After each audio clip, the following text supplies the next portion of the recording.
We'll hear argument this morning in case number 14-556, Obergefell versus Hodges, and the consolidated cases. Ms. Bonauto. Mr. Chief Justice, and may it please the Court, the intimate and committed relationships of same-sex couples, just like those of heterosexual couples, provide mutual support and are the foundation of family life in our society. Yet the legal commitment, responsibility, and protection that is marriage is off limits to gay people as a class. The stain of unworthiness that follows on individuals and families contravenes the basic constitutional commitment to equal dignity. Indeed, the abiding purpose of the 14th Amendment is to preclude relegating classes of persons to second-tier status. What do you do with the Windsor case where the Court stressed the federal government's historic deference to states when it comes to matters of domestic relations? States do have primacy over domestic relations, except that their laws must respect the constitutional rights of persons, and Windsor couldn't have been clearer about that. And here we have a whole class of people who are denied the equal right to be able to join in this very extensive government institution that provides protection for families. Well, you say join in the institution. The argument on the other side is that they're seeking to redefine the institution. Every definition that I looked up prior to about a dozen years ago defined marriage as unity between a man and a woman as husband and wife. Obviously, if you succeed, that core definition will no longer be operable. I hope not, Your Honor, because what we're really talking about here is a class of people who are, by state laws, excluded from being able to participate in this institution. And if Your Honor's question is about, does this really draw a sexual orientation line? No. My question is, you're not seeking to join the institution. You're seeking to change what the institution is. The fundamental core of the institution is the opposite sex relationship, and you want to introduce into it a same-sex relationship. 2 points on that, Your Honor. To the extent that if you're talking about the fundamental right to marry as a core male-female institution, I think when we look at the 14th Amendment, we know that it provides enduring guarantees, and that what we once viewed as the role of women or even the role of gay people is something that has changed in our society. So, in a sense, just as the Lawrence Court called out the Bowers Court for not appreciating the extent of the liberty at stake, in the same vein here, the question is whether gay people share that same liberty to be able to form family relationships. One of the problems is when you think about these cases, you think about words or cases, and the word that keeps coming back to me in this case is millennia plus time. First of all, there has not been really time, so the respondents say, for the federal system to engage in this debate, the separate states. But on a larger scale, it was about the same time between Brown and Loving as between Lawrence and this case. It's about 10 years. And so there's time for the scholars and the commentators and the bar and the public to engage in it. But still 10 years is, I don't even know how to count the decimals when we talk about millennia. This definition has been with us for millennia. And it's very difficult for the Court to say, oh, well, we know better. Well, I don't think this is a question of the Court knowing better. When we think about the debate, the place of gay people in our civic society is something that has been contested for more than a century. And in the last century, immigration exclusions, the place of gay people in public employment and federal service. These are all things that have been contested, and you can say 10 years of marriage for Massachusetts, but it's also in the 1970s that the Baker case from Minnesota reached this Court, and that's over 40 years ago. And it was over 20 years ago that the Hawaii Supreme Court seemed to indicate that it would rule in favor of marriage, and the American people have been debating and discussing this. It has been exhaustively aired, and the bottom line is that gay and lesbian families live in communities as neighbors throughout this whole country. You argue in your brief that the primary purpose of the Michigan law limiting marriage to a man and a woman was to demean gay people. Is that correct? The Michigan statute and amendment certainly went out of their way to say that gay people were in some sense antithetical to the good of society. Did you say in your brief that the primary purpose of that was to demean gay people? I think it has that effect, Your Honor, I do. At the same time... Is that true just of Michigan, or is that true of every other state that has a similar definition of marriage? Well, if we're talking about the states that have constitutional amendments, many of them are similar. There are a few states that have just statutes and didn't have amendments, and there's some, of course, that had none of the above. But even if there's not a purpose to demean, I think the commonality among all of the statutes, whether they were enacted long ago or more recently, is that they encompass moral judgments and stereotypes about gay people. Even if you think about something 100 years ago, gay people were not worthy of the concern of the government and moral judgments. Well, how do you account for the fact that, as far as I'm aware, until the end of the 20th century, there never was a nation or a culture that recognized marriage between two people of the same sex? Now, can we infer from that those nations and those cultures all thought that there was some rational, practical purpose for defining marriage in that way? Or is it your argument that they were all operating independently, based solely on irrational stereotypes and prejudice? Your Honor, my position is that times can blind. And if you think about the example of sex discrimination, where, again, I assume that was protected by the 14th Amendment, but it took over 100 years for this Court to recognize that a sex classification contravened the Constitution. But then, in short order, between Reed and Craig versus Boren, we went from a rational basis approach to heightened scrutiny, acknowledging that this kind of discrimination is invidious. And in the same vein here, we have a foundation of Romer, of Lawrence, of Windsor. I don't really think you answered my question. I'm sorry. Can we infer that these societies all thought there was a rational reason for this and a practical reason for this? I don't know what other societies assumed, but I do believe that times can blind, and it takes time to see stereotypes and to see the common humanity of people who had once been ignored or excluded. And I do believe... You wouldn't be asking for this relief if the law of marriage was what it was a millennium ago. I mean, it wasn't possible. Same-sex unions would not have opted into the pattern of marriage, which was a relationship, a dominant and a subordinate relationship. Yes, it was marriage between a man and a woman, but the man decided whether the couple would be domiciled. It was her obligation to follow him. There was a change in the institution of marriage to make it egalitarian. When it wasn't egalitarian, the same-sex unions wouldn't fit into what marriage was once. That's correct. I mean, for centuries we had and Europe had this coverture system where a woman's legal identity was absorbed into that of her husband, and men and women had different prescribed legal roles. And again, because of equality and changing social circumstances, all of those gendered differences in the rights and responsibilities of the married pair have been eliminated. And that, of course, is a system in which committed same-sex couples fit quite well. Coverture was not a universal aspect of marriage around the world. And there again, if you look at the basic definition, it is between a man and a woman. It does not always say between a man and a woman in which the woman is subordinate in legal respects. So I'm not sure it's still, again, a fair analogy to your situation. Well, Your Honor, the thing about marriage is that it's controlled and regulated by the states. The states create the definition of civil marriage and certainly are accountable for those definitions and any exclusions which follow. And, of course, we all know there were exclusions in cases like Loving and Zablocki and Turner, where in each case with prisoners, with people behind on their child support payments, with a mixed-race couple who wanted to be able to join this institution. And even though some of those exclusions were quite traditional, they could not stand.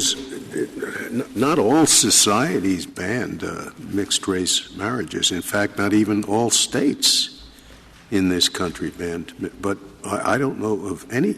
Do you know of any society prior to the Netherlands in 2001 that permitted same-sex marriage? As a legal matter, Your Honor? As a legal matter. I am not. I am not. I mean, for millennia, not a single other society until the Netherlands in 2001. And you're telling me they were all, I don't know what.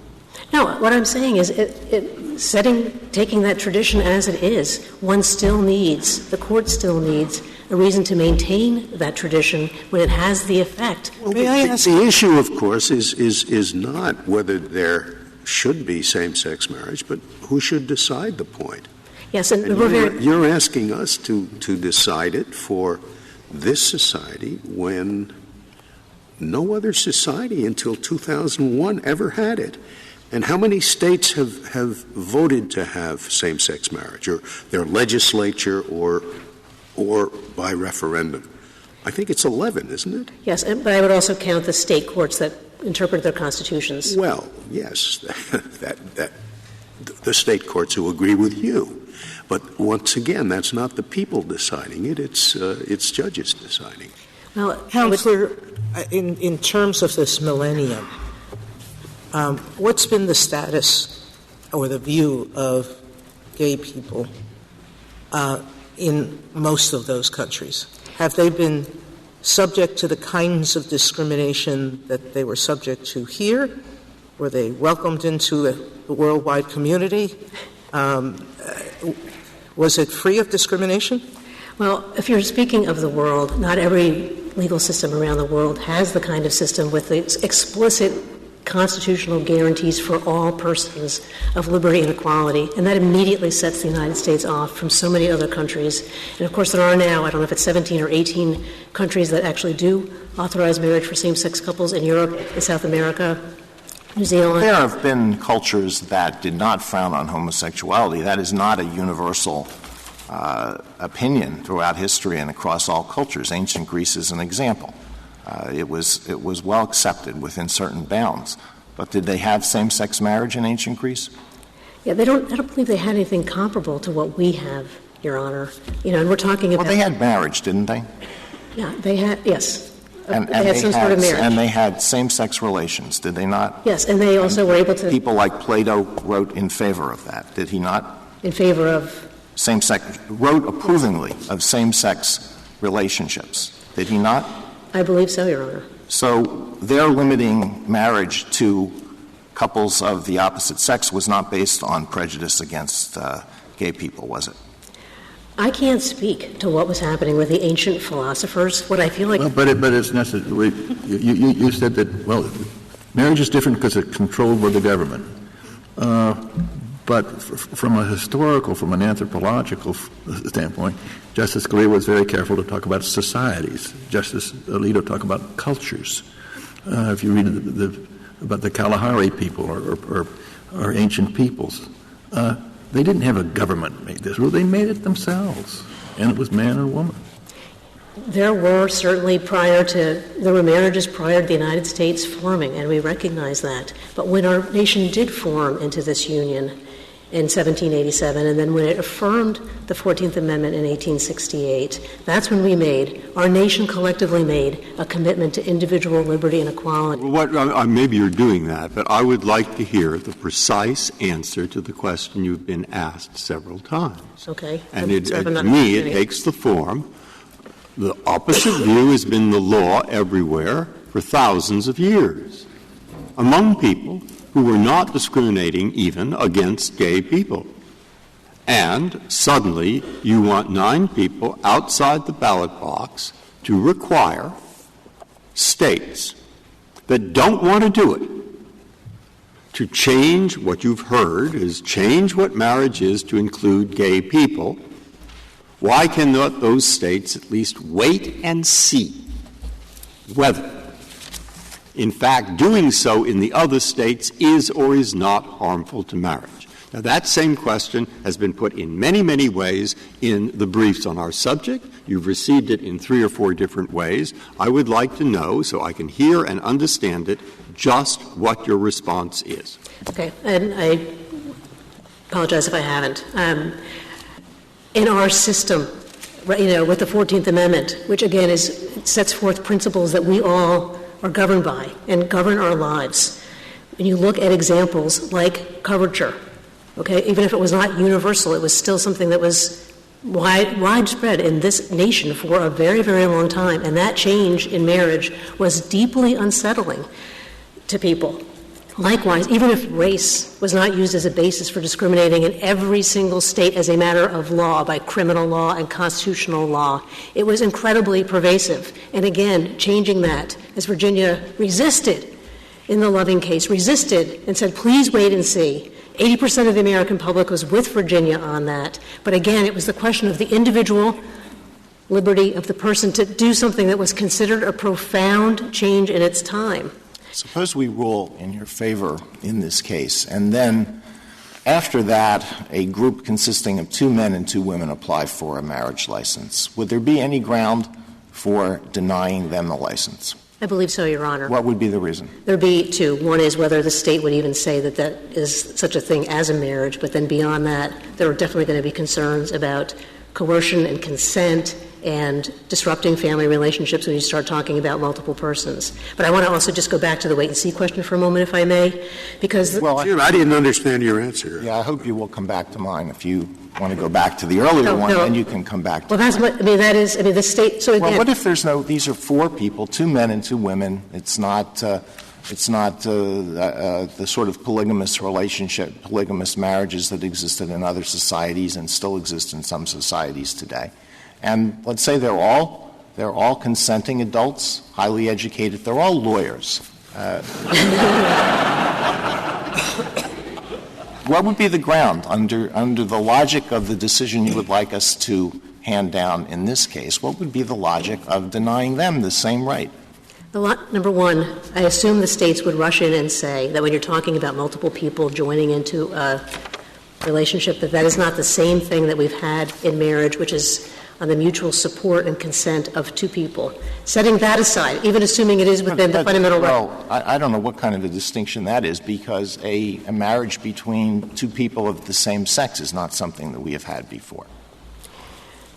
Recognizing that as a substantial break, maybe it's a good one. So this is why is that a greater break?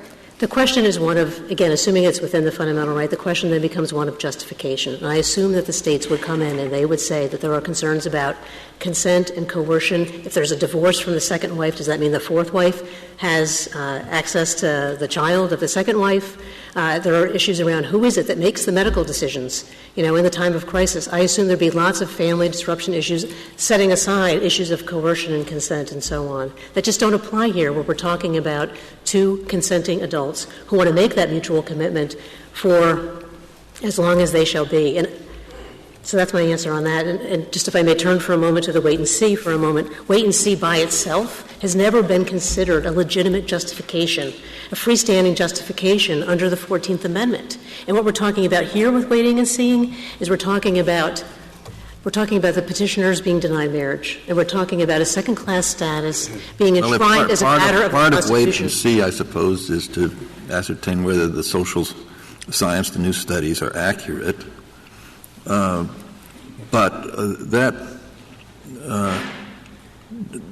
It seems to me then that we should not consult at all the social science on this, because it's too new.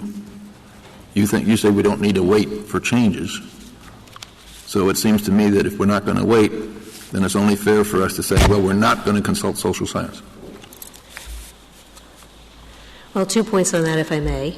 In terms of waiting, I do think the effect of waiting is not neutral. It does consign same-sex couples to this outlier status, and there will be profound consequences that follow from that.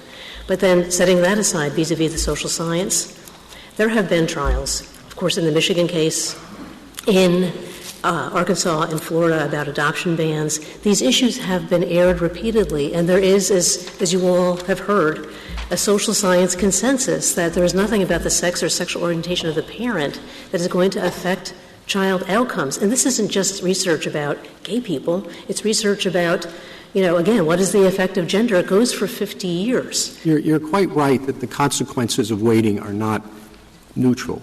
On the other hand, one of the things that's truly extraordinary about this whole issue is how quickly has been the acceptance of your position across broad elements of society. I don't know what the latest opinion polls show. The situation in Maine, I think, is characteristic. In 2009, I guess it was by referendum, whatever, they banned gay marriage. In 2012, they enacted it as law. I mean, that sort of quick change has been a characteristic of this debate.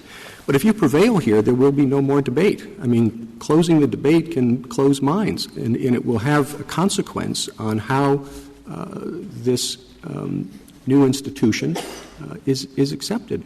People feel very differently about something if they have a chance to vote on it than if it's imposed on them by the courts. Well, there's a few points there, and I hope I get them all. With respect to Maine, one thing that separates Maine from the states that we're talking about here is that there wasn't a constitutional amendment in place that really largely shuts down the process. It is extraordinarily difficult to amend the Constitution, and an opinion poll is not a measure in any way of what a legislature is going to do in terms of approving an amendment to go out to the voters. So there are some serious structural problems that did not apply in a place like Maine. And in terms of acceptance, when I think about acceptance, I think about the nation as a whole. And there are places where, again, there are no protections, virtually no protections for gay and lesbian people in employment, in parenting. You know, the Michigan petitioners, for example, are not allowed to both be parents of their own children, the children that the state of Michigan has placed with them and approved of their adoptions. Ms. Bonauto, I'm concerned about the wisdom of this Court imposing through the Constitution a requirement of action which is unpalatable to many of our citizens for religious reasons. They are not likely to change their view about what marriage consists of. And were the states to adopt it by law, they could make exceptions to what is required for same-sex marriage, who has to honor it, and so forth.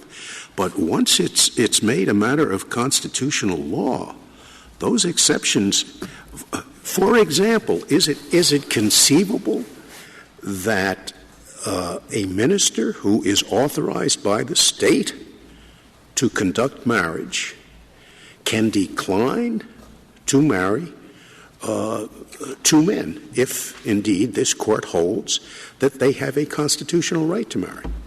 Is it conceivable that would be allowed? Your Honor, of course the Constitution will continue to apply, and right to this day, no clergy is forced to marry any couple that they don't want to marry. We have those protections. But right to this day, we have never held that there is a constitutional right for these two people to marry, and the minister is, to the extent he's conducting a civil marriage, he's an instrument of the state. I don't see how you could possibly allow that minister to say, I will only marry a man and a woman, I will not marry two men. Which means you could have ministers who conduct real marriages that are civilly enforceable at the National Cathedral, but not at St. Matthew's downtown, because that minister refuses to marry two men and therefore cannot be given the state power to make a real state marriage. I don't see any answer to that. I really don't. Counselor, there have been anti-discrimination laws in various states, correct? Yes, Your Honor. Anti-discrimination laws regarding gay people. Correct. And in any of those states, have ministers been forced to do gay marriages? Of course not, Your Honor. And they are laws. They are not constitutional requirements. That was the whole point of my question. If you let the states do it, you can make an exception. The state can say, yes, two men can marry, but ministers who do not believe in same-sex marriage will still be authorized to conduct marriages on behalf of the state. You can't do that once it is a constitutional prescription. If one thing is firm, and I believe it is firm, that under the First Amendment, that a clergy person cannot be forced to officiate at a marriage that he or she does not want to officiate at. And since there were several other questions, if I may. He's not being required to officiate. He's just not given the state's power unless he agrees to use that power in accordance with the Constitution. I don't know. It seems to me you have to make that exception. You can't appoint people who will then go ahead and violate the Constitution. I think if we're talking about a government individual, a clerk, a judge who's empowered to authorize marriage, that is a different matter, that they are going to have to follow through unless, again, a state decides to make some exceptions. In Connecticut, after the court permitted marriage, it did actually pass a law to deal with implementation issues, including these kinds of liberty issues. Because it was a state law. That's my whole point. If it's a state law, you can make those exceptions. But if it's a constitutional requirement, I don't see how you can. And every state allows ministers to marry people, and their marriages are effective under state law. That will not be the case if, indeed, we hold as a constitutional matter that the state must marry two men. Ms. Bonauto, maybe I'm just not understanding Justice Scalia's question, but, for example, there are many rabbis that will not conduct marriages between Jews and non-Jews, notwithstanding that we have a constitutional prohibition against religious discrimination, and those rabbis get all the powers and privileges of the state, even if they have that rule. Many rabbis won't do that.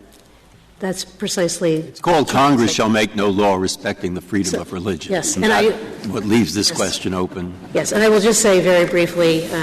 Well, you agree with that? My time, if I you agree that ministers will not have to conduct same-sex marriages? If they do not want to, that is correct. I believe that is firm under the First Amendment. And I will say, just before I sit down, if I may reserve my time, Your Honor, that in terms of the question of who decides, it's not about the court versus the states. It's about the individual making the choice to marry and whom to marry, or the government. Thank you, counsel.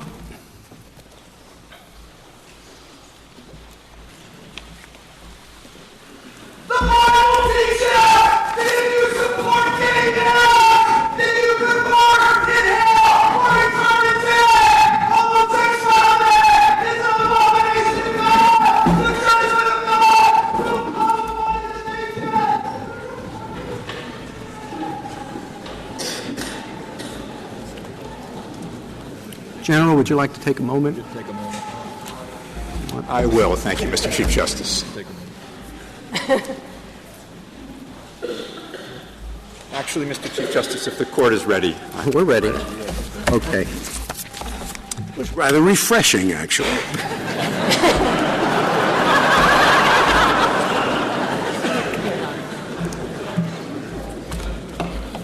Mr. Chief Justice, and may it please the Court, the opportunity to marry is integral to human dignity. Excluding gay and lesbian couples from marriage demeans the dignity of these couples, it demeans their children, and it denies that both the couples and their children the stabilizing structure that marriage affords.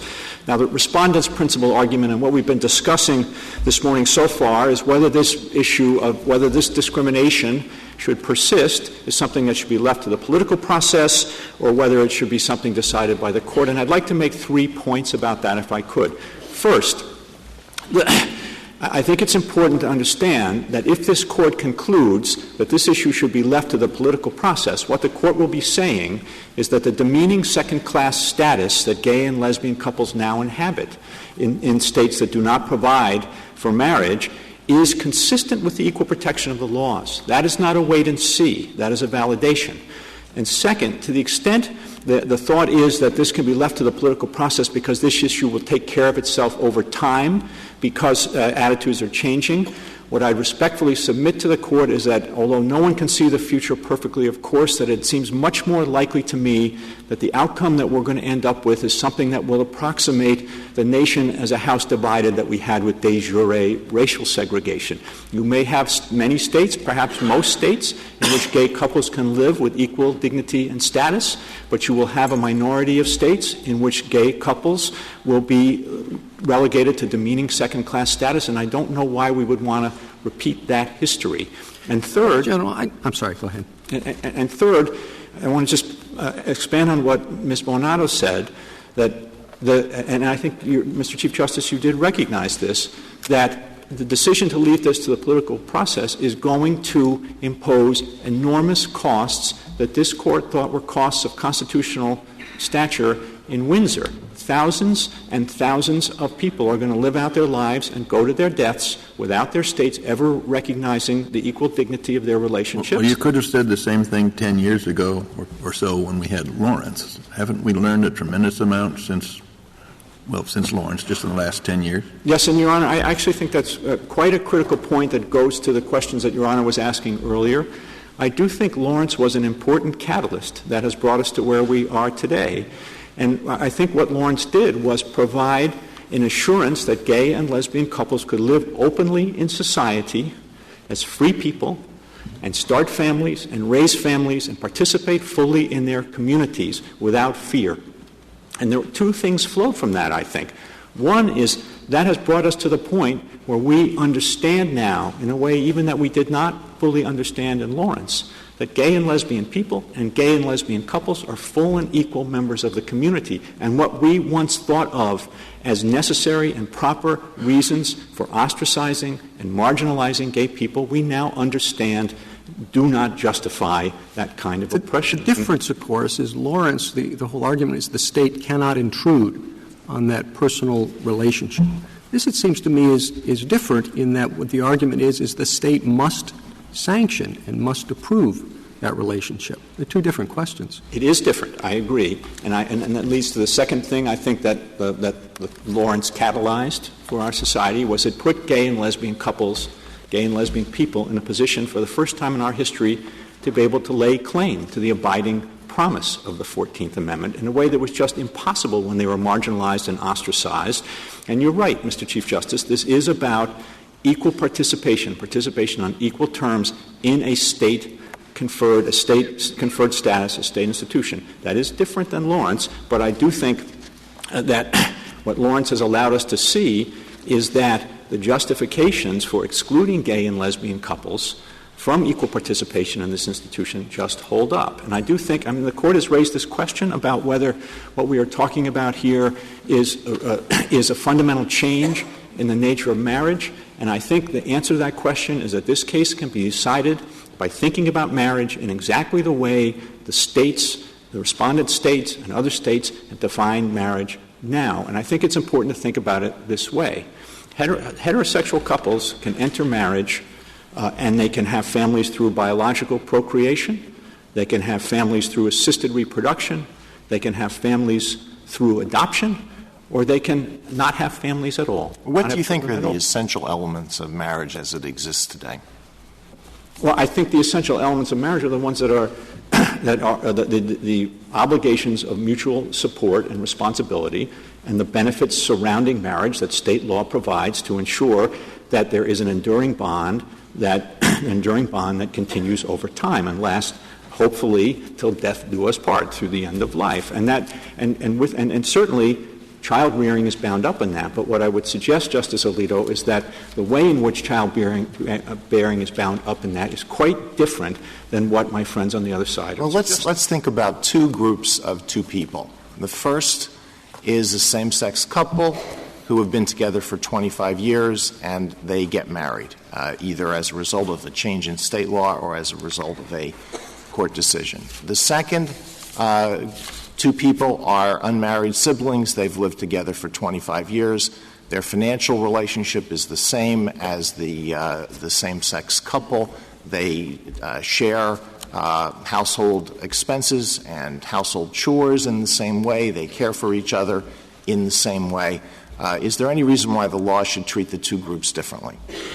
Well, I'm not sure that the law would — the law allows 100% of heterosexual people to enter into a marriage that's consistent with their sexual orientation.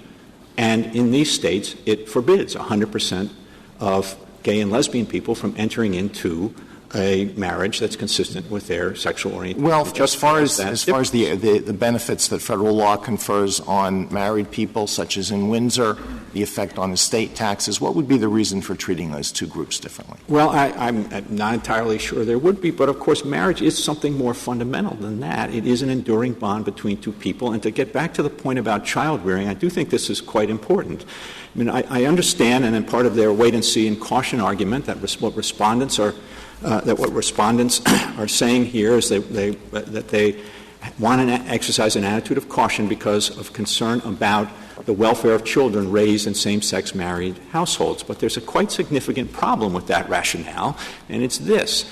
Right now, today, hundreds of thousands of children are being raised in same-sex households. That number is only going to grow. All of the evidence so far shows you that there isn't a problem. And the state's argument really is quite ironic in this respect, that it's going to deny marriage. That's quite a statement. All of the evidence shows that there isn't a problem. Well, all the evidence shows it. I think all of the leading organizations that have filed briefs have said to you that there is a consensus in that. Well, I think some of the briefs contradicted that. But even beyond that, I think the more fundamental point, and the point I'm trying to drive at here, is that you have hundreds of thousands of children raised in same-sex households now. And what respondents' caution argument leads you to is the conclusion that those hundreds of thousands of children don't get the stabilizing structure and the many benefits of marriage. Counsel, I'd like to follow up on the line of questioning that Justice Scalia started. We have a concession from your friend that clergy will not be required to perform same-sex marriage. But there are going to be harder questions. Would a religious school that has married housing be required to afford such housing to same-sex couples? I guess what I'd like to make 3 points about that, if I could, Mr. Chief Justice, and I'll go right at the question you asked. The first one is, of course, this Court's ruling addresses what the states must do under the 14th Amendment. And the second point is that when you get to a question like the one Your Honor asked, that is going to depend on how states work out the balance between their civil rights laws, whether they decide that there's going to be civil rights enforcement of discrimination based on sexual orientation or not, and how they decide what kinds of accommodations they are going to allow under state law. And they could different states could strike different balances. What about federal? It's a federal question if we make it a matter of constitutional law. But the question of how states use their enforcement power is up to the states. Well, you have enforcement power too. Right, and that's certainly true, but there is no federal law now generally banning discrimination based on sexual orientation, and that's where those issues are going to have to be worked out. And then I guess the third point I would make, Your Honor, is that these issues are going to arise no matter which way you decide this case, because these questions of accommodation are going to arise in situations in states where there is no same-sex marriage, where there are and in fact, they have arisen many times. There are these commitment ceremonies. For example, in the New Mexico case, in which this Court denied cert just a few months back, that did not arise out of a marriage. That arose out of a commitment ceremony. And there's, commitment ceremonies are going to need florists and caterers. Well, in the Bob Jones case, the Court held that a college was not entitled to tax-exempt status if it opposed interracial marriage or interracial dating. So would the same apply to a university or a college if it opposed same-sex marriage? I don't think I can answer that question without knowing more specifics, but it's certainly going to be an issue. I don't deny that. I don't deny that, Justice Alito. It is going to be an issue. I have one question. I see your time going out. I'm interested in your comments on Glucksberg, which says we should have to define a fundamental right in its narrowest terms. A lot of the questions that we were asking your colleague at the earlier part of the argument had that in mind. I think What do we do with the language in Glucksberg that said we have to define it in a narrow way? So, Justice Kennedy, you forgive me for answering the question this way. We do recognize that there's a profound connection between liberty and equality, but the United States has advanced only an equal protection argument. We haven't made the fundamental rights argument under Glucksberg, and therefore I'm not sure it would be appropriate for me not having briefed it to comment on that. Can you tell me why you didn't make the fundamental Well, because we think, while we do see that there is, of course, this profound connection, we do think that for reasons like the ones implicit in the Chief Justice's question, that this issue really sounds in equal protection as we understand it, because the question is equal participation in a state-conferred status and institution, and that's why we think of it in equal protection terms. And if I could, just in the little time that I have left, I'd like to suggest this, that what the respondents are ultimately saying to the Court is that with respect to marriage, they're not ready yet. And yes, gay and lesbian couples can live openly in society, and yes, they can raise children. Yes, they can participate fully as members of their community. Marriage, though, not yet. Leave that to be worked out later. But the petitioners, these gay and lesbian couples are... Or not. I mean, that's not what they're saying. They're saying leave it to the people. Yeah, it'll be worked out later or not. But what these gay and lesbian couples are doing is laying claim to the promise of the 14th Amendment now. And it is emphatically the duty of this Court in this case, as it was in Lawrence, to decide what the 14th Amendment requires. And what I would suggest is that in a world in which gay and lesbian couples live openly as our neighbors, they raise their children side by side with the rest of us, they contribute fully as members of the community, that it is simply untenable to suggest that they can be denied the right of equal participation in the institution of marriage, or that they can be required to wait until a majority decides that it is ready to treat gay and lesbian people as equals. Gay and lesbian people are equal. They deserve the equal protection of the laws, and they deserve it now. Thank you. Thank you, General.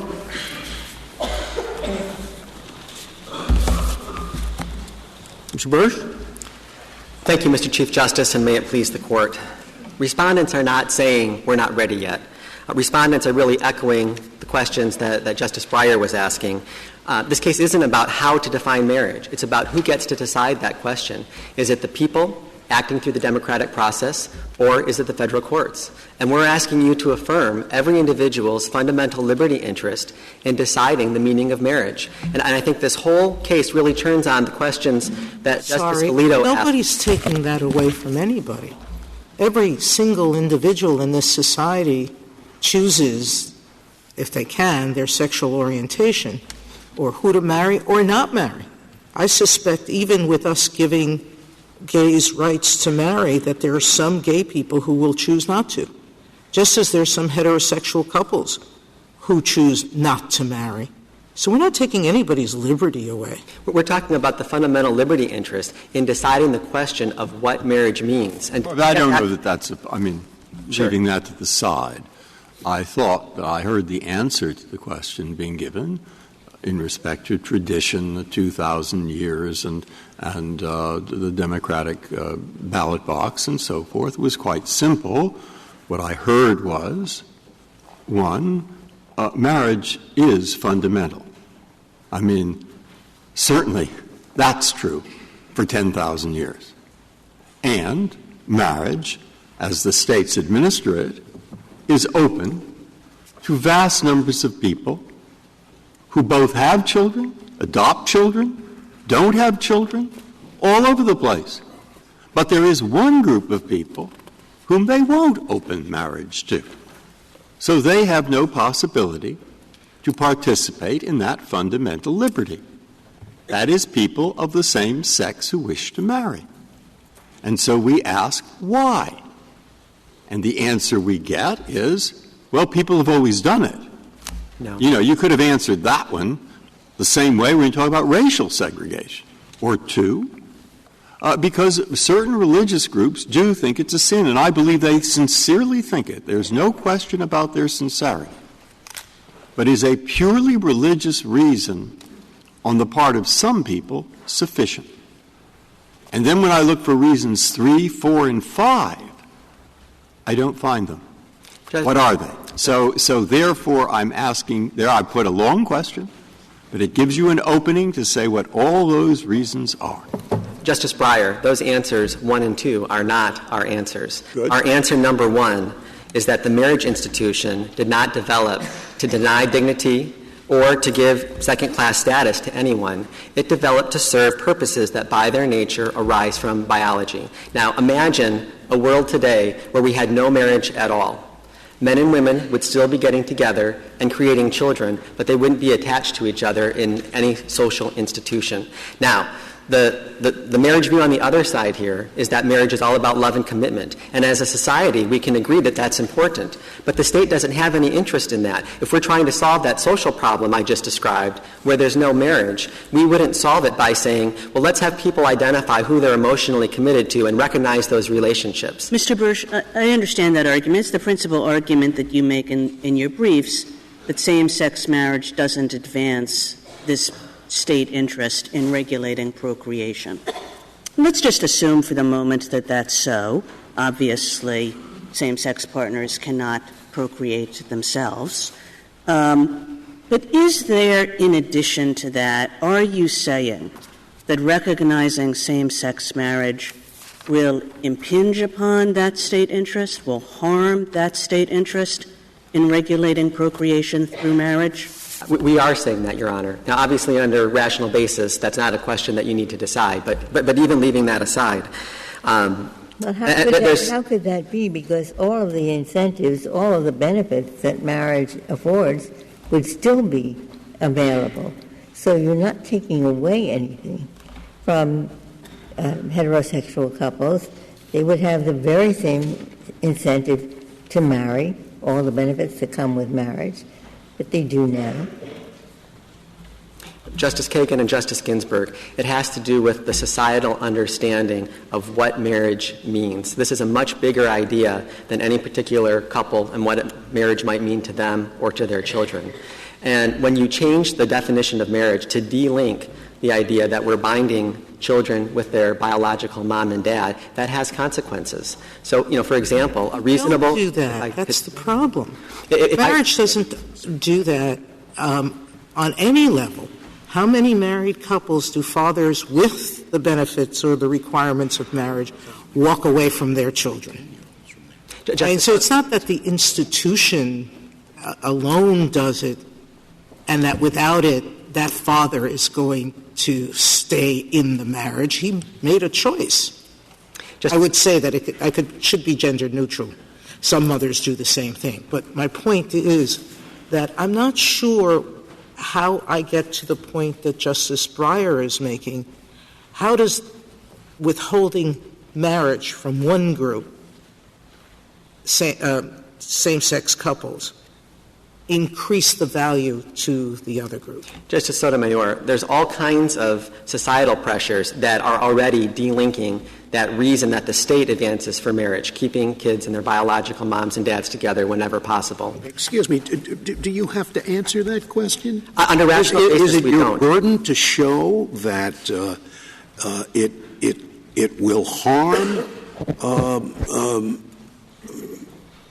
marriage between a man and woman if you allow 2 men or 2 women to marry? Is that your burden? I thought your burden was simply to show that the state's reason for this institution is a reason that has nothing to do, that is inapplicable to same-sex couples. Justice Scalia, you're exactly right, and that's why we prevail. But I want to answer your question, if I could. I don't think that that's right. I think before something as fundamental to a society and to individuals as marriage, before an exclusion of this kind can be made in that institution, the state needs some reason for that exclusion. And that's why I'd like to answer. And a real opportunity to tell me what that reason is. Yes. What is the reason for the exclusion rather than the reason for the non-inclusion? Well, first, it wasn't a reason for an exclusion. It was a definition to solve a particular problem. But the reason why there's harm if you change the definition. Because in people's minds, if marriage and creating children don't have anything to do with each other, then what do you expect? You expect more children outside of marriage. Now, I want to give you a hypothetical. Imagine two couples. Do you think that that's what it would do, Mr. Bursch, that if one allowed same-sex marriage, one would be announcing to the world that marriage and children have nothing to do with each other? Not in the abstract, or that kind of not example. In the abstract, not in the concrete. Well, let me give you an example. We're talking about something that's going to change the meaning of the institution over generations. And you have things like no-fault divorce where we tweaked what marriage means, and it had consequences over the long term that some people didn't expect. I want you to think about two couples that are identically situated. They've been married for 5 years, and they each have a 3-year-old child. One grows up believing that marriage is about keeping that couple bound to that child forever. The other couple believes that marriage is more about their emotional commitment to each other, and if that commitment fades, then they may not stay together. A reasonable voter, which is what we're talking about here, could believe that there would be a different outcome if those two marriages were influenced by those two different belief systems. Ideas matter, Your Honors, and the out-of-wedlock birth rate. But that assumes that same-sex couples could not have the more noble purpose, and that's the whole point. Same-sex couples say, of course we understand the nobility and the sacredness of marriage. We know we can't procreate, but we want the other attributes of it in order to show that we, too, have a dignity that can be fulfilled. But you argued in your brief, and Justice Kagan was quite correct to say, is that you're saying that this harms conventional marriage. That was the argument you made in your brief, as I understood it. Justice Kennedy, to be perfectly clear, the state of Michigan values the dignity and worth of every human being, no matter their orientation or how they choose to live their life. That's not what this case is about. Our point is that when you change something as fundamental as the marriage definition, as Chief Justice Roberts was saying, the dictionary definition which has existed for millennia, and you apply that over generations, that those changes matter. And it's not unreasonable. Sure, that's true, but I mean, the fact is that X percent, a very high percent of opposite-sex people don't have children, and everybody knows they can't, and a certain percentage, I'm sure probably pretty high of those who get married, of same-sex people who get married do have children. So where is this going?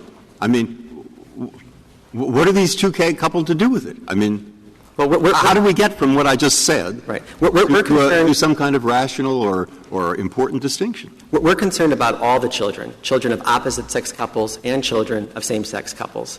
There are 73 million children in this country. If this Court ensconces in the Constitution a new definition of marriage, and it reduces the rate that opposite-sex couples stay together, bound to their children, because of that different understanding, even a 1% well, what evidence is there many of that? Children. A reasonable voter, again, looking at those two couples that I just described, one believing that marriage is all about staying with their kids, the other one believing it's all about emotion and commitment, could have different results. And it's reasonable to believe that. That even under a rational basis standard, do we accept a feeling? I mean, why, and I think Justice Kagan put the argument quite clearly, with something as fundamental as marriage, why would that feeling, which doesn't make any logical sense, control our decision-making? It doesn't make any logical sense to you that if people think marriage is more about love and commitment than about staying bound to your child forever, that there might be different consequences when people are... My problem is that I think people who get into marriage think that. Heterosexual couples. I think everyone gets everybody has their own vision of what marriage is, but what the state confers is certain obligations. Yes. And they're willing to accept those. Whether or not that couple stays together, they're bound to that child. They have to support the child. They have to care for him or her. Some people choose voluntarily, meaning they just choose because they don't want to. But that happens in whether it's same-sex or heterosexual couples. Right. But what you're describing are different ways that people think about marriage. And certainly it's a harm to a child of an opposite-sex couple if they get divorced as opposed to stay together forever. I mean, I think we can all agree that, in general, that we want kids to stay bound to their biological mother and father whenever possible. That's the whole definition. And what I hear are lots of other... I think they should be bound to their parent, because there's a lot of adopted children, and they're not thinking of biological mom. Oh, sure. That's a completely different situation. Right. I mean, that's a situation where the child doesn't have their biological mom and dad anymore for whatever reason. And so that's a different state interest. Suppose this. Suppose that there's a state with a very procreation-centered view of marriage of the kind that you're talking about.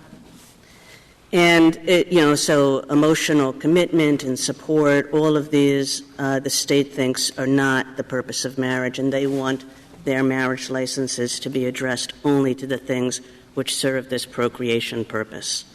And so they say, well, we're not giving marriage licenses to anybody who doesn't want children. So when people come in and ask for a marriage license, they just ask a simple question: do you want children? And if the answer is no, the state says no marriage license for you. Would that be constitutional? Well, that would cut against the state's interest as you've just described it, because no, the state has this. It's not a perfect correlation, but the state says that the best way to promote this procreation-centered view of marriage is just to limit marriage to people who want children. So that's what it does. Would that be constitutional? But Justice Kagan, even people who come into a marriage thinking they don't want to have children often end up with children. And that state's interest is in binding those... But what is your answer to the question? Kennedy? What is your answer to the question? Would it be constitutional? Yes. I think it would be an unconstitutional invasion of privacy to ask the question. To ask if you want children is an unconstitutional invasion of privacy? I think that would be the case, yes, just like it would be unconstitutional. Suppose a 70-year-old couple comes in and they want to...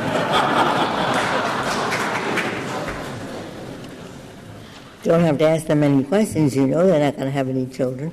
Well, a 70-year-old man, obviously, is still capable of having children, and you'd like to keep that within the marriage. But leaving that aside, what you're talking about, Justice Ginsburg, is a tailoring issue. Under rational basis, which we submit applies here, Vance and Heller both say that over-inclusiveness is not something you need to worry about. But even if you applied some kind of heightened scrutiny, again, many people get married thinking that they can't have kids or won't have kids, and they end up with children, and that the inclusion of those couples advances the state's interest because of this greater idea. But you're the one who said that pure rational basis applies.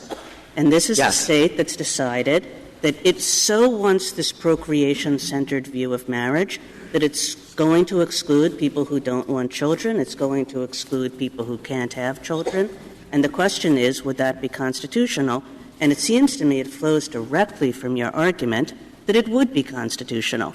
But the problem is that we hear about those kinds of restrictions, and every single one of us said, that can't be constitutional.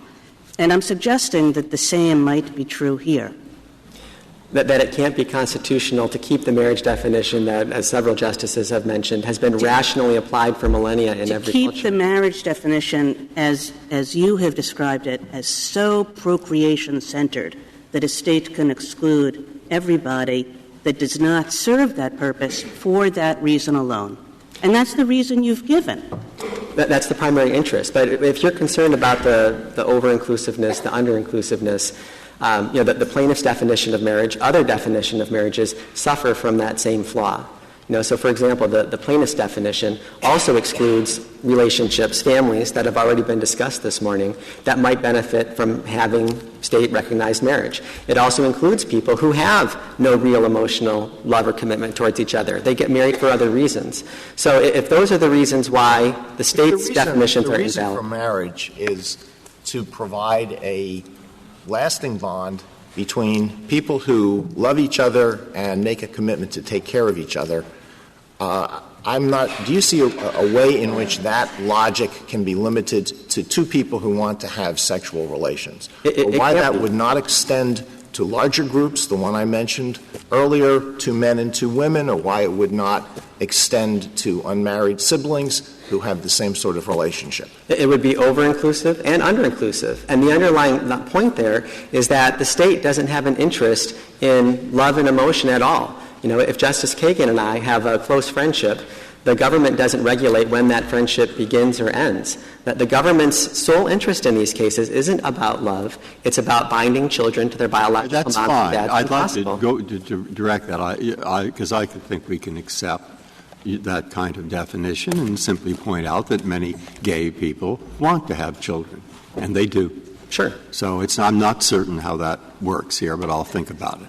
The other thing that you will have a view on, and will be helpful to me, is there is an argument being made, if not by the government, and I'd like your response to it, that after all, marriage is about as basic a right as there is, that the Constitution in Amendment 14 does say you cannot deprive a person of liberty, certainly a basic liberty, without due process of law, and that to take a group of people where so little distinguishes them from the people you give the liberty to, at least in terms of a good reason for not to, and don't let them participate in this basic institution, that violates the 14th Amendment. Now, the reason that I'm interested in that is we don't get into this more scholastic effort to distinguish between rational basis and middle tier and some higher tier and so forth. And it's not going to get into all these questions of balancing free religion rights versus gay rights and so forth. We'd avoid that in this case. And perhaps that's wise, if not legally required, which it may be. And so I'd like your response to that aspect of the other side's argument. I think with respect to the right of privacy which you identified, this Court already answered that question in its majority opinion in Windsor when you said that the limitation of marriage to It wasn't a right of privacy. What I said was that the right to be married is as basic a liberty, as basic a fundamental liberty, not the right of privacy, the right to be married, which has existed for all of human civilization, that is the right which is fundamental.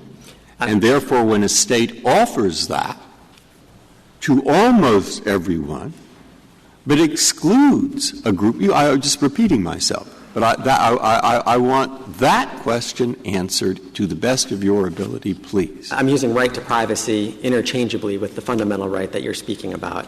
And in Windsor, this Court said that the limitation of marriage to opposite-sex couples has always been thought to be fundamental. And so under the Glucksberg test, that's dispositive. Now, you could change. All right. I suppose I don't accept, for argument's sake, your notion that the right of privacy and the right to be married are the same thing. Okay, now, we'll deal with my hypothetical, if please.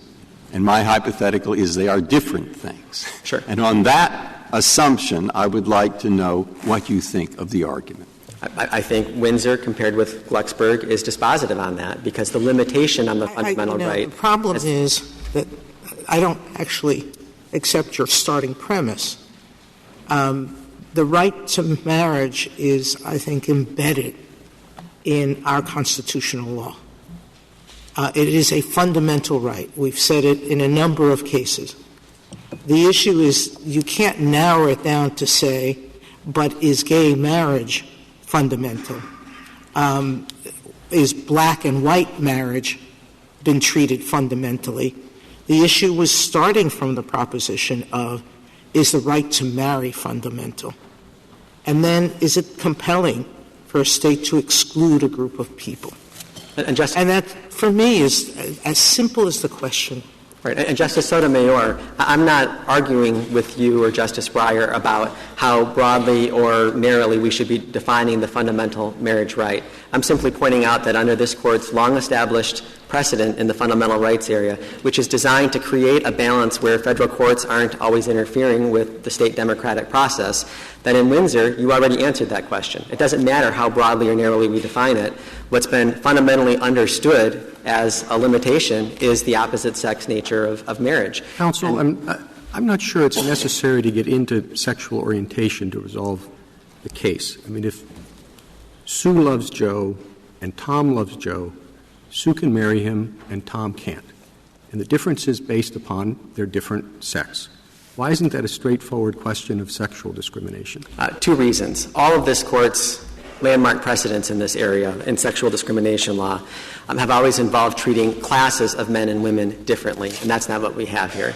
But even more fundamentally than that, this Court has recognized in Nguyen versus INS that it's appropriate to draw lines based on sex if it's related to biology. And if you'll indulge me just for a minute, the Nguyen case really is important here. You'll recall that's the case where we had a law that determined citizenship of children born to divorced or unmarried individuals overseas. And the law said if it was the child of a citizen mother, then they automatically had citizenship. But if it was the father, then the father had to, 1, prove paternity, and 2, make child support payments up to age 18. And that's an obvious sex discrimination. And the Court said... The Court's rationale for that was we know who the mother is. We're fearful that the father is claiming to be the father for some benefits that he's going to get from that status, but we can't be sure he is the father. Right. Justice Ginsburg, that was the justification for the prove the parenthood. But I would like to quote from the opinion about the second interest, the child support. The Court said that the government had an important interest in ensuring an opportunity to have a meaningful parent-child relationship between that biological father and the child, and the law substantially advanced that interest, and this is why, and I'm going to quote, "It is almost axiomatic that a policy which seeks to foster the opportunity for meaningful parent-child bonds to develop has a close and substantial bearing on the governmental interest in the actual formation of that bond." And that is the exact same interest that the respondents are advancing here when they talk about the definition of marriage, which in the Nguyen case, the father could get the status of a parent. He just had to do some things that the mother didn't have to do. It wasn't difficult. Here is a total exclusion. In the Nguyen case, the father was complaining that he shouldn't have to do anything other than what a mother did. And the Court said, yeah, you do have to do something. It's not much.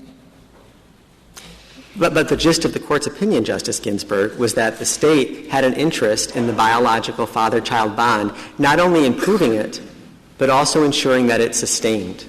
It advanced the exact same interest that the States have when they try to inextricably bind kids to their biological moms and dads. And if you change that meaning over the long haul, it has consequences. You know, I started to say a few minutes ago that the out-of-wedlock birth rate in this country has gone from 10% to 40% from 1970 to today. And I think everybody would agree that that's not a good result for children. And to the extent that you're changing the meaning of marriage... That wasn't changed because of the recent gay marriages. No, I'm not saying that at all. In Massachusetts, we've got data that the rates have remained constant since they changed their laws. Right, but as several justices have noted, that's a very short time frame. The whole idea of same-sex marriage... But you're the one that brought the statistic up, and under right. But listen, and under your view, it would be very difficult for same-sex couples to adopt some of these children.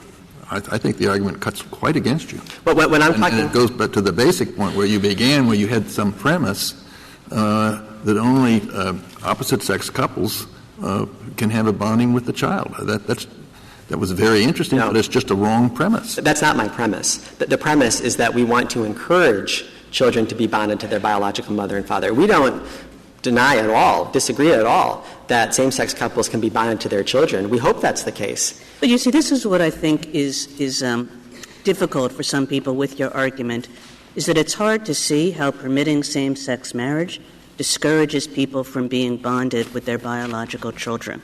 So if you would explain that to me. Because if you're changing the meaning of marriage from one where it's based on that biological bond to one where it's based on emotional commitment, then adults could think rightly that this relationship is more about the adults and not about the kids. Not the case with the plaintiffs in this case. We all agree that they're bonded to their kids and have their best interests at heart. But when we're talking about, Justice Kennedy, over decades, when laws change, when societal views on marriage change, there are consequences to that. And what this comes down to is whether not whether you agree or disagree with me or a reasonable voter on whether that could happen.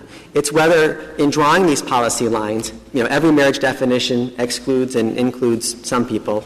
That the possible harms when you change that definition is that something the courts the same. impose it. What directly is your response to the fact that if we assume a basic purpose of marriage is to encourage an emotional and rearing bond between parents and children, that allowing gay people to marry will weaken it?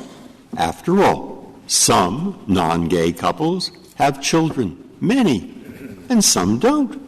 And some gay people married have children, and some don't. So what's the empirical connection? That's what I have a problem with in your argument. Justice Breyer, it's relatively simple. If you de-link marriage from creating children, you would expect to have more children created outside the bonds of marriage. And a reasonable voter, that's government conduct, right? If right now, take a speed limit. It's the empirical part of what you just said. If you believe that marriage is, I just heard you say it, but I didn't follow it. Right, because you're changing slightly the state's interest. You're talking about the state's interest in bonding parents and children generally. Mm-hmm. And if that was the interest that motivated this definition to come into being, there would be a different answer to that. Just like if... But I've never heard of a state that said it is our state policy that we don't like adoption. I've heard of many states who say it's very important to treat adopted children the same way that you treat natural children.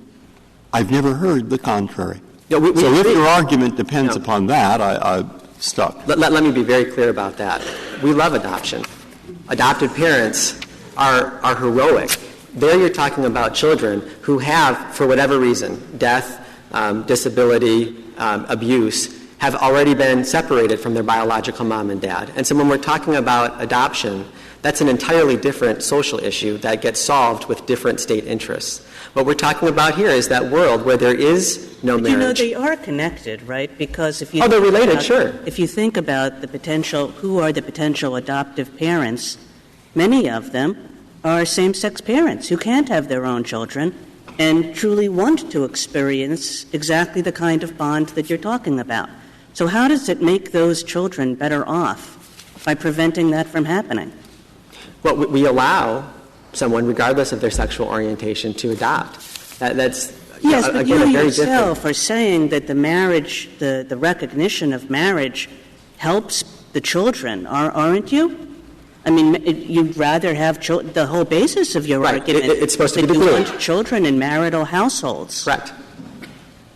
We want it to be the glue. That's correct. More adopted children and more marital households, whether same-sex or other sex, seems to be a good thing. Well, that's a policy argument, and reasonable people can disagree civilly and compassionately. I'm just asking, based on your policy, how it's not a good thing. I'm not trying to put words in your mouth. I'm just saying if it just seems to me inexplicable given what you've said are your policy interests. Because if you change the societal meaning of what marriage is, and society has already started to move away from what we always understood marriage to be, that linkage between kids and their biological mom and dad. The more that link is separated, the more likely it is that when you've got an opposite-sex couple, that link will not be maintained because it's more adult-centric and it's less child-centric. You've got more kids being raised without their biological mom and dad. You have more kids being raised without both parents, typically without a father, though that's not always the case. And it's not unreasonable for the people in thinking about the possible consequences of changing a definition which has existed, as Justice Kennedy said, for millennia, might have real consequences. To say otherwise is to say that it's irrational for a person to think that changing an idea about something will have no effect on how people think about that idea. We have changed our idea about marriage. It's the point that I made earlier. Marriage today is not what it was under the common law tradition, under the civil law tradition. Marriage was a relationship of a dominant male to a subordinate female. That ended as a result of this Court's decision in 1982 when Louisiana's head and master rule was struck down, and no state was allowed to have such a marriage anymore. Would that be a choice that a state should be allowed to have? No. Cling to marriage the way it once was? No, absolutely not, because there the state didn't have a legitimate interest in making anyone subservient to anyone else. But here the state's entire interest springs out of the fact that we want to forever link children with their biological mom and dad when that's possible. And, I want to get back to this point of line drawing and the marriage definition that the plaintiffs and the federal government propose, and how no matter where you draw the lines, they're going to leave someone out too. And what they're asking you to do is to take an institution which was never intended to be dignitary bestowing and make it dignitary bestowing. That's their whole argument. And when you do that, tens of thousands of other children who don't meet their definition will likewise be left out and suffer those exact same dignitary harms. When you're talking about a spectrum of marriage definitions, different places to draw the line, and potential harms on both sides, that is the quintessential place for the democratic process to work. And there's another harm. Just in fairness to you, I don't understand that it's not dignity bestowing. I thought that was the whole purpose of marriage. It bestows dignity on both man and woman in a traditional marriage. It's dignity bestowing, and these parties say they want to have that same ennoblement. But sure. Or am I missing your point? I think you're missing my point. If we go back to that world where marriage doesn't exist and the state is trying to figure out how do we link together these kids with their biological moms and dads when possible, the glue are benefits and burdens, but not necessarily dignity. Dignity may have grown up around marriage as a cultural thing, but the state has no interest in bestowing or taking away dignity from anyone. And certainly it's not the state's intent to take dignity away from same-sex couples or from anyone based on their sexual orientation. Many states would be surprised that with reference to traditional marriages, they're not enhancing the dignity of both the parties. I'm puzzled by that, but it's... Well, the main point there is the states don't intend to bestow dignity, but if you turn it into a dignity-bestowing institution, then other family structures and children who are excluded from their definition would suffer a dignitary harm. So you can't draw the line there. And when you're talking about balancing harms and the importance of letting people decide the most fundamental of questions, how do we define marriage in our society, it has other important things to think about as well. One of those is that when people have to act through the democratic process, it forces neighbors to sit down and civilly discuss an issue and try to persuade each other through reason, love, and logic. And we've already seen that happen in 11 states, and if you read some accounts, that could happen in many more very quickly. When you enact social change of this magnitude through the federal courts, it's cutting off that dialogue, and it's saying one group gets their definition and the other is maligned as being irrational or filled with animus. And that's not the way that our democratic process is supposed to work, and there are long-term harms to our country and to that fundamental liberty interest to govern ourselves, all the things that this Court talked about in the Schuette decision. If you take away that dynamic, if it's a court-imposed definition as opposed to one enacted by the people through the democratic process. Of course, Mr. Bursch, we don't live in a pure democracy. We live in a constitutional democracy. The Constitution imposes limits on what people can do. And this is one of those cases, we see them every day, where we have to decide what those limits are or whether the Constitution speaks to something and prevents democratic processes from operating purely independently. Isn't that right? It is right. But Justice Kagan, as we discussed in our brief and as we've seen in the argument here today, there isn't a constitutional limit that tells people, one, the marriage definition that they've had for millennia is so irrational that it's unconstitutional. We haven't seen that under this Court's sex discrimination jurisprudence that these laws should be struck down. Under the fundamental rights doctrine, Windsor already resolved that. But that's the question, is whether there are these equality limits or whether there are these liberty limits. So let's go back to the liberty limits that you were just talking about. Sure. The right to marry. We had Lovin, we had Zablocki, we had Turner. In all these cases, what we've talked about is a right to marry. We didn't try to define the right more particularly. Is there a right to interracial marriage? Is there a right to marry if you're a prisoner? We just said there's a right to marry. That is fundamental, and that everybody is entitled to it unless there's some good reason for the state to exclude it. exclude them. So why shouldn't we adopt the exact same understanding here? Well, you walk through those same cases that you just mentioned, Skinner, Maynard, Griswold, Loving, Zablocki. I'll reemphasize Loving itself. Every single one of those talked about marriage in the context of men and women coming together and creating children. Well, they were dealing then with men and women coming together. But the question was, well, there might be a black woman and a black man and a white woman, or a black woman and a white man. And there was no inquiry into whether that was a traditional form of marriage. If there had been such an inquiry in this country, they would have come up pretty short. Right. Historically, that wasn't part of the tradition. And more importantly, invidious discrimination. It was not a part of the tradition. That's right. And the court said irrelevant that that's not a part of the tradition. Because there's no good reason for it not to be part of the next tradition. Because invidious discrimination based on race had absolutely nothing to do with the state's interest in linking children to their biological. But Loving was very clearly not just a racial case, that it also was a liberty case. Yes. And indeed, Loving was exactly what this case is. It's a case which shows how liberty and equality are intertwined, wasn't it? No, because in Loving, if the couple could not get married, they could not enjoy private intimacy at all because it was subject to criminal prosecution and jail time. And in fact, all of these cases that we've been talking about where this court recognized a fundamental right to marriage, there were other laws that prohibited non-marital cohabitation. What did that have to do with prisoners? If the state's interest is in fostering procreation between natural parents, it seems to me that the prison rule at issue did that. It said you can get married if there's a child on the way. And that would foster or promote the interest. We instead said that's not enough. The fundamental right to marry does bestow an important connection that we can't deprive the prisoner of, even if the prisoner, at least at the moment, and presumably those serving life sentences, have no chance of procreation. Justice Sotomayor, as you're well aware, this court actually decided 2 prisoner cases. One was Taylor, the one I think you're referring to. The other is Butler.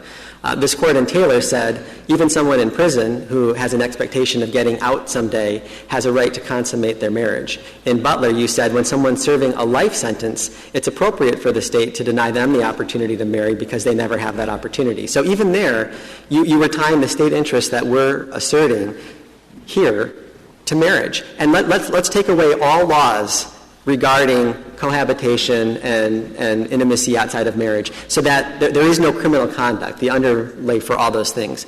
If the state today decided to have no marriage, as some states have proposed, that wouldn't violate a fundamental right.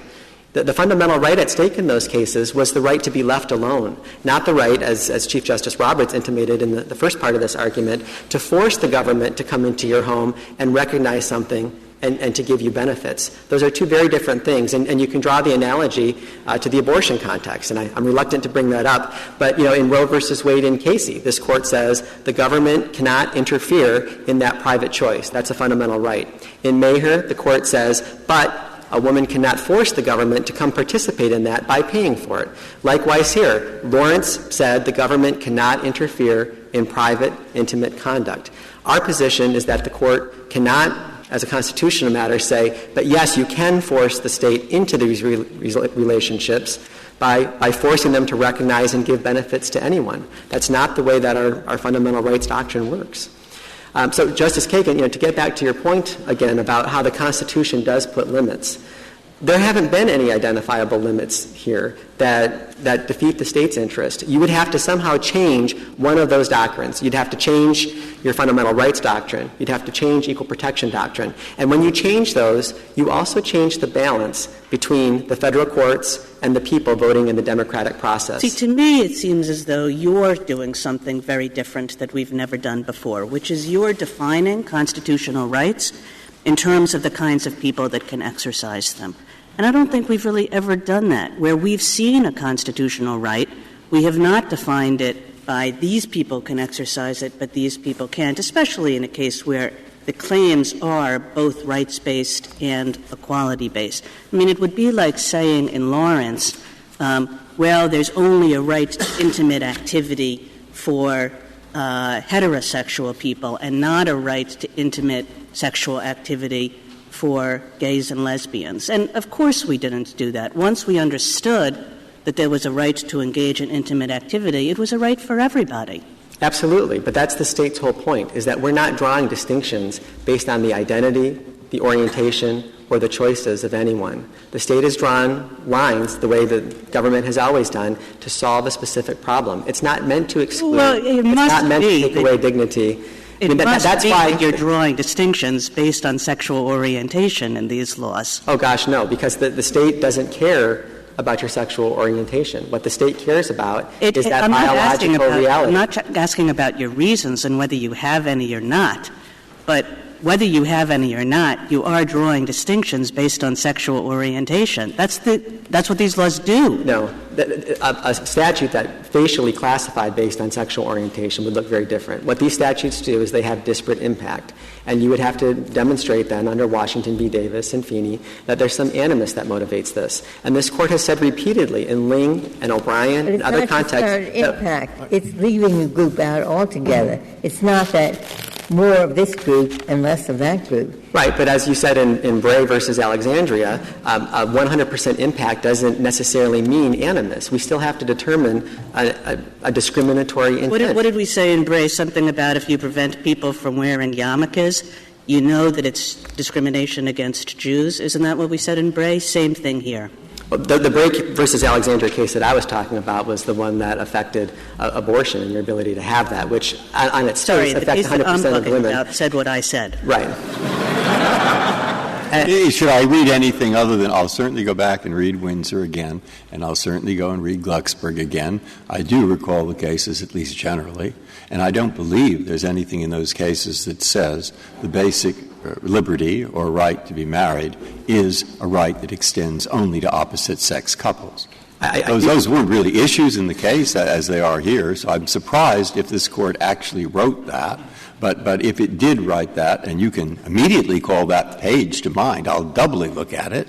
And I just doubt it's there, but I'll look at it. I apologize for not having the page site, but you will find... I don't know. That's quite all right. I'll read the whole opinion. Yeah, you will find in Windsor that the court majority said it's the limitation of marriage to opposite-sex couples that has always been thought fundamental.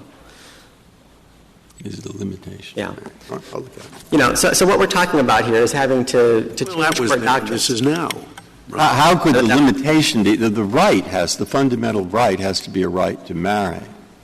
And you said it's the limitation? This Court has always... Justice Breyer join that opinion that said that? I believe he did. My Lord. Well, sometimes, context matters. I'll go in. If I could briefly conclude. I'm surprised we have this case in front of us. If it's been so clearly decided. But do you want to wrap up? I do want to wrap up. Your Honors, these are obviously very emotional issues where reasonable people can disagree. This Court has never assumed that people act out of animus when they're voting in the democratic process. The states, generally Michigan specifically, has no animus and doesn't intend to take away dignity from anyone. We respect all parents, and we hope that they love their children. But this Court taking this important issue away from the people will have dramatic impacts on the democratic process, and we ask that you affirm. Thank you, counsel. Ms. Bonauto, you have 3 minutes remaining. First, I just want to say that the ideas of marriage will change is a false dichotomy. Right now, different sex couples can choose to marry and rear children. They can choose to marry at 70 or 90 because of their commitment to one another. We honor both marriages. It is only same-sex couples who are foreclosed from marrying under either vision. Second, we agree that these restrictions are, in fact, linked to gender. There's a facial classification here, and they're sex-linked in an additional way, and that is ideas about what is a proper relationship for a man to have, a real man or a real woman, and that is obviously not with a person of the same sex. I hear that Michigan loves adoption, and in fact, Michigan has placed intensely vulnerable children with these petitioners who have nurtured them to a healthy childhood.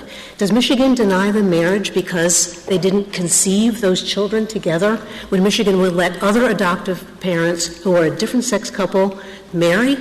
No, Michigan is drawing a line because it does not approve of the adult relationship, no matter what the protestations may follow.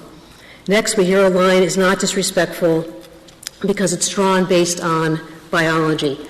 I have to say one casualty of the marriage litigation is an impoverished view of what is marriage and what is the role of biological procreation. The state's entire premise here is that if same-sex couples marry, then different-sex couples won't and have their children in a marriage. Those two could not be further apart. People make their own decisions. It is beyond attenuated.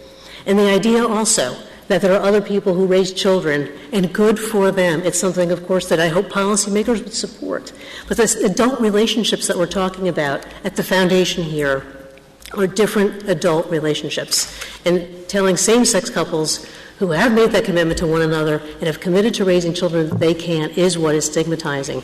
And then, if I may, my last point is that the only way I can really understand Michigan's points about procreation and biology and so on is when I look, for example, at page 31 of their brief.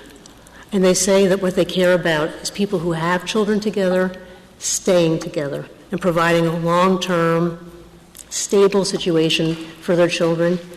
That interest applies full force in this context because by denying marriage to same-sex couples, you are denying not only the protection for the adults, which is independently important, you are denying those protections and that security that would come from having married parents. So with that, thank you. Thank you, counsel. The court will take a brief break and return to the bench in 5 minutes for argument on the second question presented.